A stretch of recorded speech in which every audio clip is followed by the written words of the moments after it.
आता नमस्कार. पाचरमध्ये जी दुर्घटना घडलेली आहे आणि तिथे एका शेतकऱ्याच्या 9 म्हशी वीज बाधेने मृत्युमुखी पडलेल्या आहेत, त्याबद्दल आपण तहसीलदार मंडणगड आणि पोलीस यांना जो अर्ज दिलेला आहे त्याबद्दल पुढची काय कारवाई केली आहे, त्या माणसाला न्याय मिळेल का, त्याबद्दल तुमचं काय मत आहे? मंडणगड तालुक्यातील पाचरळ येथील शेतकरी जतीन ढोरे यांच्या मालकीच्या जवळपास 10 म्हशींवरती घोसाळे येथील एका शेतकऱ्याने विष प्रयोग करून जनावरांच्या खाद्यामध्ये औषध घालून मारल्याची घटना नुकतीच आमच्या कानावर आली.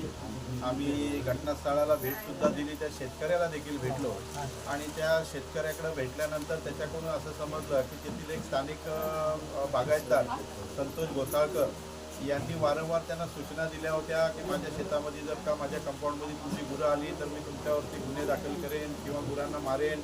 आणि अशाच पद्धतीनं पण दादा, हा शेवटचा पर्याय आहे का? नाही, नक्कीच आपण एखाद्या जनावरांवर असा प्रयोग करणं हा शेवटचा पर्याय आहे का? मला तरी वाटतो झालेला जो प्रकार आहे तो अतिशय दुर्दैवी आणि निंदनीय आहे, माणुसकीला काळीमा फासणार आहे.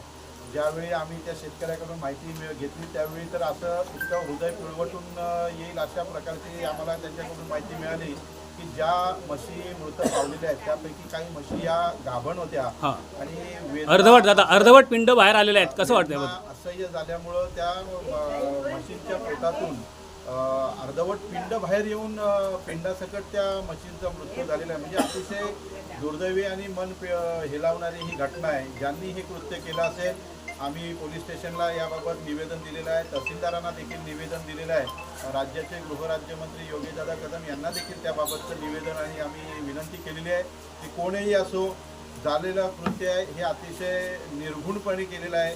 म्हणजे जशी एखाद्या माणसाची हत्या करावी अशी जनावरांची हत्या केलेली आहे. मुकी जनावरं आहेत, मुक्या जनावरांना शेतकरी काय कुठलं सांगत नाही की कुणाच्या शेतामध्ये जा आणि नासधूस कर, परंतु त्यांनी त्यांच्या रागापोटी जो काही प्रकार केला असेल तर तो खरोखरच चुकीच्या पद्धतीचा आहे. आणि यापुढं शेतकऱ्यांचं असं जर का नुकसान होत राहिलं तर मंडणगड तालुक्यामध्ये मुळातच पशुधन कमी आहे आणि आता मंडणगडमध्ये कुठंतरी डेअरी वगैरे चालू झाल्यामुळं तरुण शेतकरी त्याकडे वळत आहेत आणि जर अशा पद्धतीने शेतकऱ्यांचं नुकसान होणार असेल तर असं नुकसान करणाऱ्यांना शासनाने कठोर त्यांच्यावर कारवाई करावी अशा प्रकारचं निवेदन आम्ही त्यांना दिलेलं आहे आणि नक्कीच पोलीस त्याच्यावरती तपास करत आहेत.